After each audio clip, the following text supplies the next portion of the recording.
Welcome back to the Takeout. The CBS News exclusive Face the Nation moderator and chief foreign affairs correspondent Margaret Brennan spoke with former CDC chief medical doctor, Dr. Debra Houry, who resigned in protest after HHS Secretary Robert F. Kennedy Jr. fired then-CDC Director Susan Monarez, who'd been on the job for just a couple of weeks. Quite happily for me, Margaret Brennan joins me now. Margaret, what do you know? Well, Major, before we sat down with the doctor, we read through 250 pages of her emails that she had provided to the Senate Health Committee as evidence to back up her testimony to Congress. She described chaos within the agency, political interference, and conflicts of interest. Documented in these email exchanges. Documented in these emails, which she wants to now be public, and they are. You can read them online. She was the CDC's top medical official, worked at the agency 10 years or more. She had been an ER doctor, and she expected that she would be asked to brief the secretary, for example, on the ongoing measles outbreak. Okay. His office never would allow for that to happen. Another thing she pointed out to us, his office refused not just that offer, but to they didn't want to read the evidence of her requests to help give him correct talking points. She would hear him... On measles. On measles. She had heard him go on television and say things that were patently false, factually off. And this was at a time they were trying to encourage the public to take the vaccine to stop the outbreak. She said, can I please go help him with his talking points? Can I brief him? That was never taken up. And by the way, the record was never corrected publicly in terms of his false claims. She talked through a number of incidents like this in our extended interview. I want to play for you a clip of what she believes is one of the risks to public health. Take a listen. Please. Now it's April, and the country's experienced its worst measles outbreak since 2000. You're receiving a lot of messages asking for information about measles from Kennedy aides, but it was backward looking. It wasn't about the ongoing outbreak. And you wrote, active measles response has to take priority. Why did you feel you had to say that to the people running the health agency?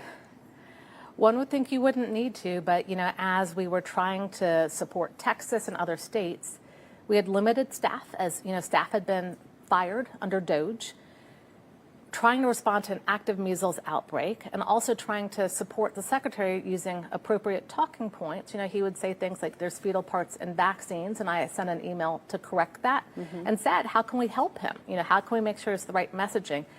During all of that, we also get, you know, requests for 15 years of data on every single measles case, and were there any, you know, other diseases that those people had that died from measles. Same time, a former group of the secretaries put out a statement saying that some of the measles deaths weren't due to measles. So to me, it seemed like they were looking through CDC data, these requests, you know, to answer some questions from other organizations or potentially promote their beliefs. Again, not based on science or reality, but trying to answer an agenda that was already in place. Which organizations? It was the Children's Health Defense. That's where RFK worked. That was his... Yes, he was a leader of that organization. And sued some of the vaccine makers, as I recall. In the email exchange, it stood out that you seem to be using very diplomatic language, very careful language, but you're offering to help the secretary. You said, can I help him with his talking points? Why were you so concerned? It impacts lives. You know, when you look at him talking about misinformation on measles vaccines, people are going to be less likely to get the measles vaccine in an active outbreak. We had children being hospitalized. We had children dying from measles.